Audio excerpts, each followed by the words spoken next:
Yo, halo! Kali ini ada handphone yang pakai OS smartphone buatan tahun 90-an.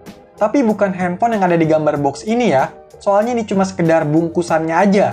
Kata yang jual box aslinya udah nggak ada. Oke, gak usah makin dilamain, biar nggak penasaran, langsung aja di unboxing. Di dalamnya, pertama ada bungkusan lagi. Ini pasti handphonenya, tapi ditaruh dulu. Terus dapat kabelnya yang ujungnya kayak gini. Kalau ujung satunya udah USB-A.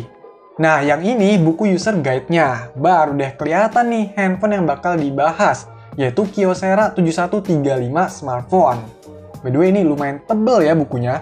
Lanjut, ada beberapa kertas. Ini ada sertifikat, tapi dari merek ZTE ya. Oh, ini mah bukan kertas-kertas bawaan dari handphonenya. Nah, yang ini baru bawaan dari handphonenya. Ini isinya disk untuk instalasi ke PC. Ada dua, yang satu USB driver dan satunya untuk software pendukung. Kalau lihat kondisinya ini udah ada jamur-jamurnya gitu ya, wajar sih barang tua. Udah nggak ada apa-apa lagi, jadi itu aja kelengkapan yang dikasih. Lanjut, cek unitnya. Wih, ngeri juga nih, ternyata ada kelengkapan tambahan. Kayak semacam holster atau holder ya. Ini bisa dicantolin ke celana atau ikat pinggang.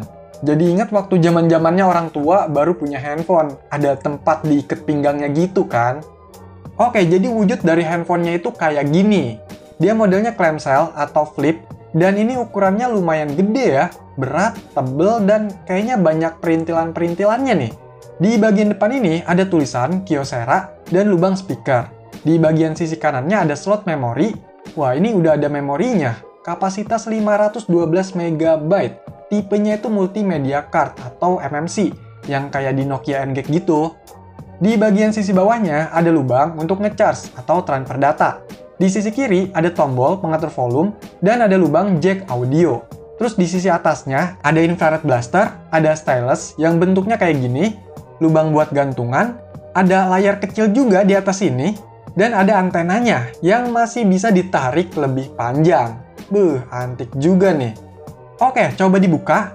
Untuk bagian dalamnya kayak gini. Ada layar 2,5 inch, di atasnya ada tulisan Kyocera dan earpiece. Bawahnya ada tulisan Verizon, ini operator dari luar negeri ya. Terus ada lampu notifikasi, ada semacam touchpad gitu, dan ada keypad alphanumerik. Oh iya, di bagian belakangnya ini ada tulisan Palm Powered Qualcomm 3G CDMA. Back covernya ini bisa dibuka, di dalamnya ada baterai kayak gini, dan ada beberapa keterangan. Ini made in USA ya. Oke, coba dinyalain, semoga bisa nyala.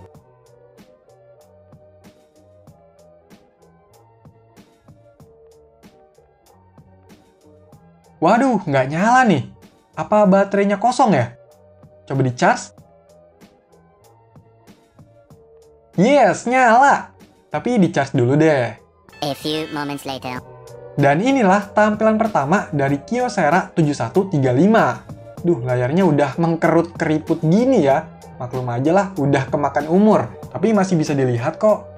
Ya, seperti yang udah disinggung di awal, kalau handphone ini tuh pakai sebuah OS mobile buatan tahun 90-an, yaitu Palm OS. Ada yang udah tahu atau dulu pernah pakai? Coba kasih tahu di komentar ya.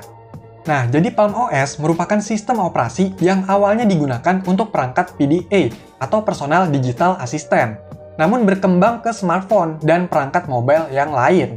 Pertama kali diluncurkan pada tahun 1996 dan dirancang dengan tujuan untuk menyediakan antarmuka pengguna yang sederhana.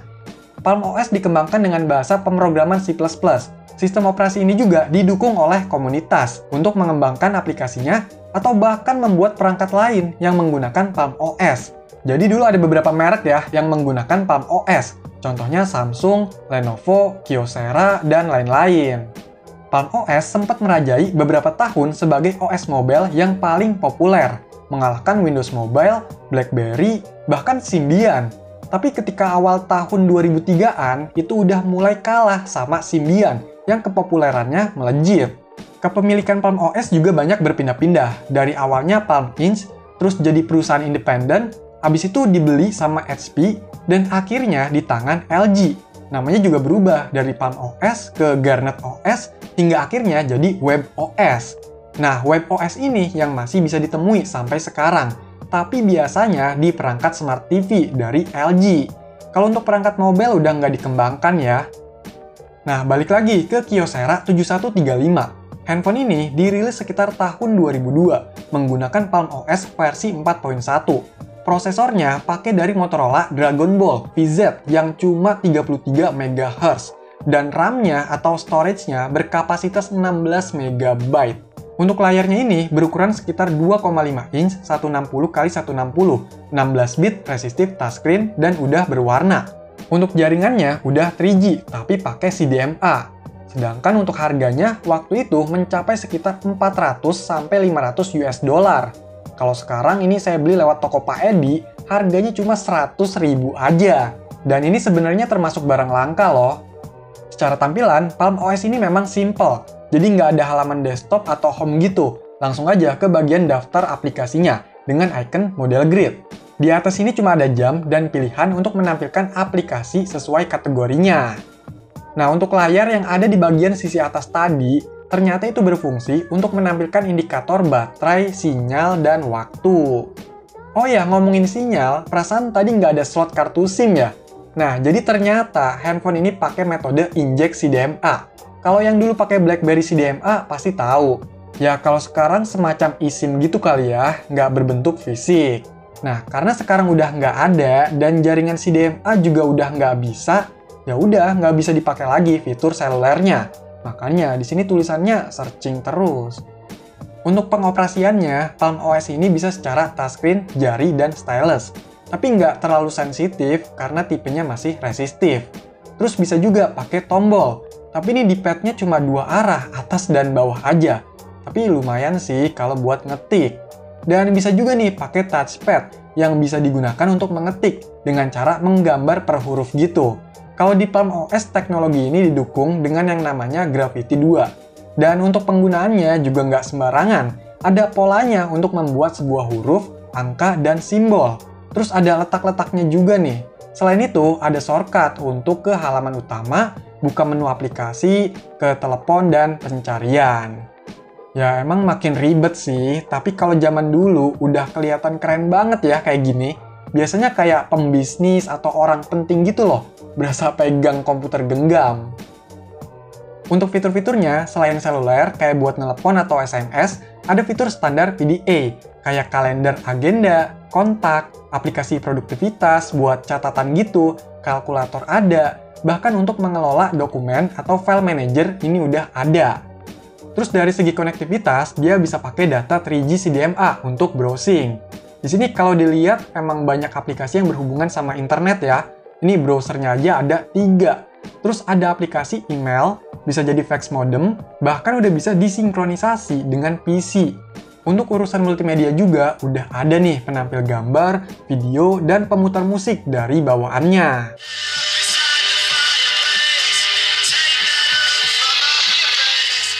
Nah, untuk gamenya juga ada nih, bawaannya cuma satu, yaitu Tetris.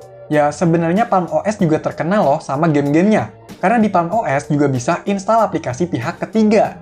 Jadi ada lumayan banyak lah pengembang aplikasi atau game saat itu.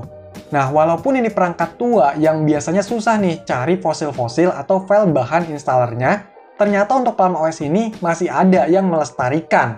Ini saya dapat beberapa aplikasi dari web palmdb.net. Di situ banyak aplikasi, game, dan info-info lainnya tentang Palm OS.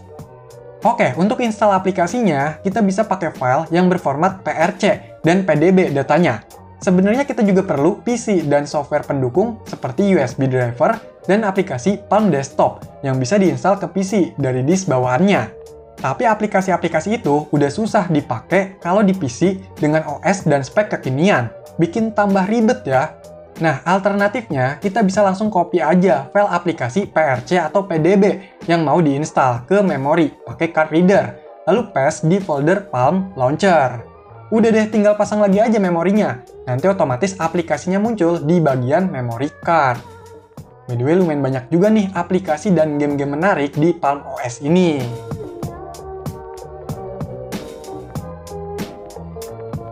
Ya, untuk sekarang Palm OS di perangkat mobile memang udah nggak dikembangkan lagi. Tapi sistem operasi ini tetap jadi salah satu sistem operasi paling terkenal dan inovatif pada masanya. Bahkan banyak dari fitur-fiturnya yang diadopsi sama sistem operasi mobile saat ini, yaitu Android dan iOS. Saya ngerasa beruntung nih masih sempet ngerasain Palm OS, walaupun udah bukan masanya, dan dengan kondisi perangkat yang udah kurang baik. Ya wajar aja sih barang lama, dan dapat harga murah juga. Tapi walaupun begitu, dari sini saya jadi banyak tahu, belajar, dan memberikan informasi tentang pengembangan sistem operasi di masa lalu. Oke, jadi itulah handphone yang pakai Palm OS, yaitu Kyocera 7135. Silahkan dikomentarin, like, share, dan subscribe channel ini. Terima kasih.